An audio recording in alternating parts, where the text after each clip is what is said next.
Greg, I'm going to ask you. You get to start this round. What's going on? How can we help poor Kim here? Keep doing what you're doing. No, you guys are doing great. Like you've made the biggest factor in prognosis is a change early like this. Like lateral elbow pain. I have a friend. He's probably the best researcher in the world in this, and we've talked a lot about this. And it's difficult. Like it takes time, and you're making change. Like your pain makes a lot of sense that you've been going this through a while, and it makes sense why it occurred in the first place. So I think you're doing wonderful, and you've already made a dent in the neck pain, and it seems like the back has changed as well, or at least the edges off. So like continuing on where you're already going would be the plan. My only suggestion, but it's just a question of degrees, is because you're so active and you already keep showing like when you feel better is during yoga. You're better when you're a little bit active during the day. Like activity seems to be the right thing for you, but then there's still things that you're having trouble doing, where you mentioned the kayak and golf. And so the only tailoring I would make to what you're doing is tailor those exercises to build you up to those. Like you might want to do some harder things like squats or even golf swings, or if you're carrying a kayak, you should start carrying things. Like you're at that stage where like view yourself like an athlete, and really challenge the tissue and the nervous system and your thoughts about your back, everything here, and your elbow. But no, my only caveat is like, it wouldn't be weird to still have some pain. That doesn't mean it's not a success. Like you've done well in the past with having neck pain for 20 years. Like you've lived well with pain, and I think that you can do that here. These are tough conditions, and you're doing well, and you can keep that up. I was just offering that, the encouragement as Greg was doing, because I think you're doing things that at least I would have also thought. I'm wondering about, I noticed that you've done a lot of stability work, and I'm just wondering, have you specifically been targeting, like say pelvic floor muscles, or,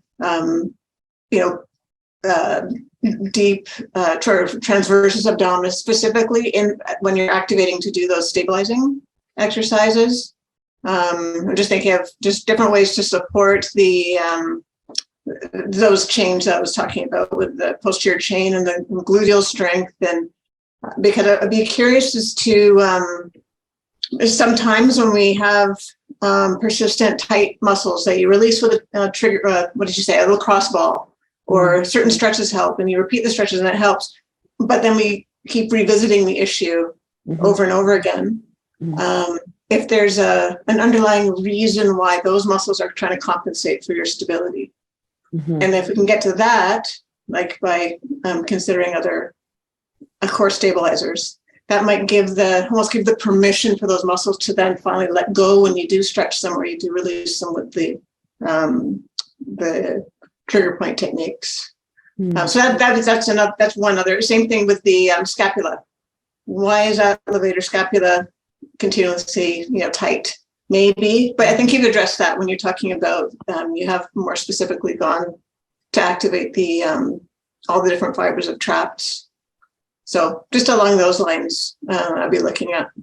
And then again, what Greg was talking about is maybe starting to include, like, with when we're dealing with out here, it's called work safe issues, and we have to return someone to work, returning you to your sports.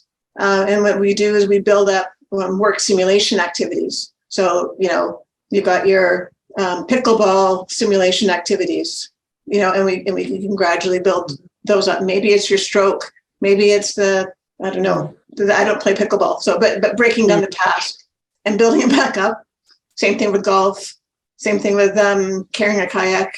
But gradually taking those components and then gradually building those up. And that might be motivating for you as well, because then you're seeing and feeling yourself as, oh, okay, I'm a pickleball player again, right? And not like, well, I haven't played it in months. Now you can actually start introducing things that you can see yourself doing. And that also helps to not mentally, what's the right way to say it? When you mimic an activity, then it's like you're giving the body the instruction of what you want it to do. Right? And so the more closely you can simulate that, the more closely your body can take that information and the exercises and then start to do its, repair magic in that context. That's my 2 cents. No, it's worth a lot. Thank you. More than 2 cents worth, let me tell you. Marie-Claude, let's hear. Yeah, well, first thing first, it seems that so far you did an excellent job. Like the progression is pretty good. So definitely I agree with Greg also on the fact that, and Gillian was saying the same, we need to go very progressively. And I know we're always tempted to go a little faster. And I found, even for myself, because I went through pretty much the same thing, I must admit. And we're so keen on progressing and getting back to our sport. For me, it was tennis, that sometimes we go a little too fast. So what helped me in like keeping me from going too fast was really I found that helped me a great deal to make myself a sheet, an Excel sheet, and to put every day which exercises I was doing and put the amount of times I was doing them, and progressing the weights very slowly by the 50 milliliters and things like that, to see the build up and never cross the line, because the minute you cross the line, you're set back. And that's very frustrating when you want to gain your goal, which is to go back to your sports, your activity. So anyway, that's a little thing that helped me and helped quite a bit of people. One thing maybe, Candice, with all the, I agree with all the stabilization things that Gillian talked about and Greg. One thing I would maybe suggest, what I find helps a lot with the scapula, because I suspect that maybe when she's loaded, that's when she loses it, at the scapula. And that's why what's, always nourishing the same problem. Applying TheraBand, I call them the bretelles, suspenders, and so forcing her just to stabilize that as you're the exercises you were showing, anything she does with the upper extremity, or even core stabilization, if you can integrate that, it seems to help a lot of people, that have those kind of problem with the stability of the scapula.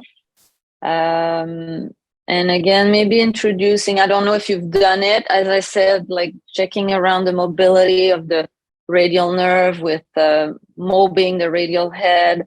Also, all the anterior palpation around the neck, like the APs and things like that, working, in neutral, but then starting to bring them in the position of putting some gradual tension on the nerve. Sometimes will help also. One more thing, I was wondering, when you talked about the SI, have you tried just with the hand compression and things like that? Was that a help for stability? Like doing the active straight leg raise test and compressing is what you mean? For example, or any other test, like in standing, doing some anterior or posterior, or anterior and posterior compression, just to see what seems to help more. Right. And then you're thinking of targeting those specific certain muscles response. And sometimes even I don't know, well, she's doing much better, but in some cases I would even consider an SI belt for a certain period of time while they're training. and weaning off it as soon as possible. But, you know, I don't know. It's just, you know, ideas that pop into my mind. Can I ask you a question about the stabilization of the scapula? She's so much better when she's weight bearing, like when she does downward dog and when we do like bird dog and like, okay, so push into that right arm helps her stabilize. Like and her scapula looks good. She doesn't have any dyskinesis or any winging or any kind of funky movement patterns, for lack of a better word. So I guess maybe I'm thinking out loud, is when she's not weight bearing through her scapula is when she's getting more symptoms, right? So yeah, that seems like it. Yeah, from what she's saying. And an easy way to see it is whenever you're loading or having her do anything non-weight bearing, I just put my thumb on the inferior angle of the scapula just to see if it kicks back into inferior rotation. Sometimes it's just the initiation. It'll kick and then she can get it, but this kick will get them in trouble. And that's where you want them to keep that, you know. Do you have any key exercises other than the suspender one to really help with her kind of like hanging clothes on the line and such with the scapula positioning and kind of going into swinging a racket and such? Do you have any good exercise tips with regards to that? Yeah, well, I don't know if we have time to go into those details, but if you want, we can take some time together and I can, you know, explain to you how I would progress a bit on those exercises or those stabilization exercises. I'd be glad to do that. Jill Robertson was wondering, is the suspender exercise to induce scapular pressure, and is she to resist this when she does it? It's not actually an exercise. It's just to give resistance on the acromion, basically, so that by creating this pressure, the normal reaction of the body will be to push against it.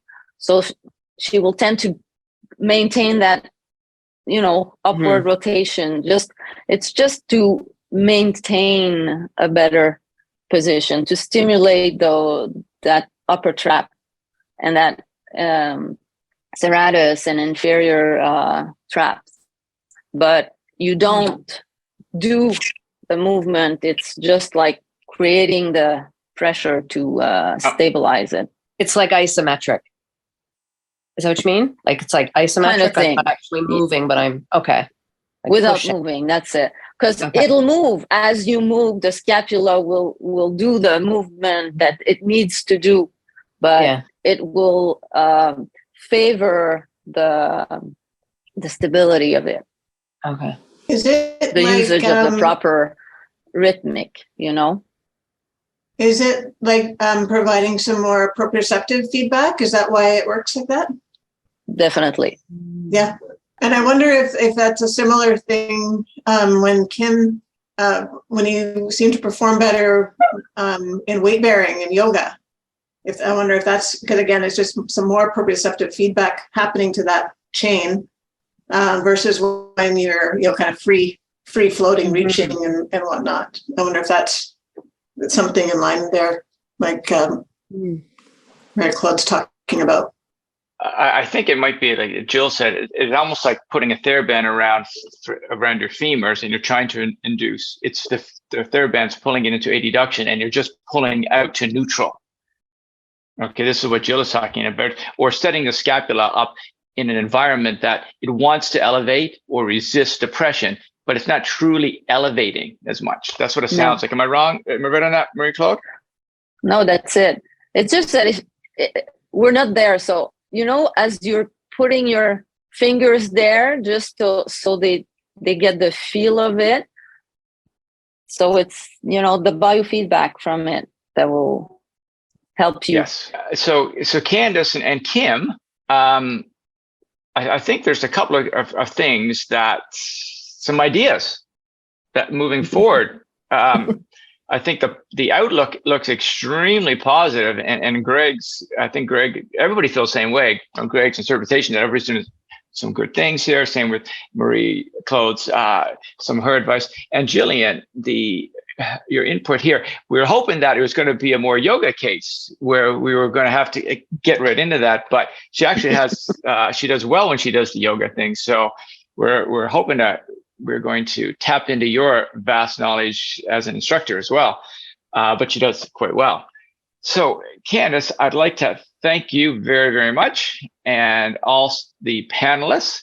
And Kim, thank you very much for taking the time, and hopefully you'll continue to work with Candace. What we might want to do is do a follow-up in the future too, Candace, with you to see how Kim is making out. So at this stage, Candace, do you have any other questions that you'd like to ask our panelists? No, I appreciate all your time and your effort and your opinions. I have some great stuff that we can kind of take back to the clinic and we can kind of work forwards with. I do have one question for Greg, kind of to end things. And just going along the lines of the physical activity piece of it, what is your take on why she is so good with yoga, but then other physical activities seems to aggravate her, just from a whole body system kind of perspective? It would sort of be I'd have to see Kim's yoga practice. Yeah. Or how she practice. If it's pretty low load, it might not be really too challenging for her. If it's something that she's done forever, and so it's kind of a comfort, and then she can poke into it. So that's probably what I would guess would be something like that. Whereas the other things are things she's less prepared for. And so they tend to aggravate. Right. And Kim might have been self-selecting poses for years that she likes, and maybe avoids ones that aren't so good. Yeah. So then what you have to do is say that's the idea. We say poke the bear, don't hump the shit out of it. So you gotta those ones that where you're ready to start poking. And this is what we have to do with elbow tendinopathy, where you just sort of you keep nudging your pain envelope a little farther and farther, which is what you're already doing. It's tough though, because there is some sensitization involved with elbow stuff where it can flare up the system. But that would be my guess. That's why yoga is okay. Right. And I guess it goes into the category of trying to calm down her nervous system, and maybe yoga is that kind of calming sort of activity for her. So, okay. Yeah. I mean, again, so the take home message is doing more of the things that feel good, and that'll carry over. It's really amazing. We have research where upper limb aerobic exercise will help out knee pain. So don't think that just to help and it has nothing to do with some kinetic chain. It's because it's a system-wide issue. So walking or running or skipping could help elbow pain, right? It's a system-wide issue sometimes, as well as being a local tissue issue and the tissue issue, and then the sensitive neurodynamics and that stuff. So don't belittle things that not belittle, but you know what I mean? Celebrate all the stuff that you're doing. It can help you. Mm. Great. I think that there's one last question that I'd just like to grab from Lauren from our audience. I think this might even sum it up, Greg, where you're heading with this is, could Kim comment on what exercises she has found to be the most helpful for improving either your pain or your function? Good question. This more recent, so in the last 2 years, this pain I've been having in the lower left side, what I find when it was really, really bad, I would lay on the floor.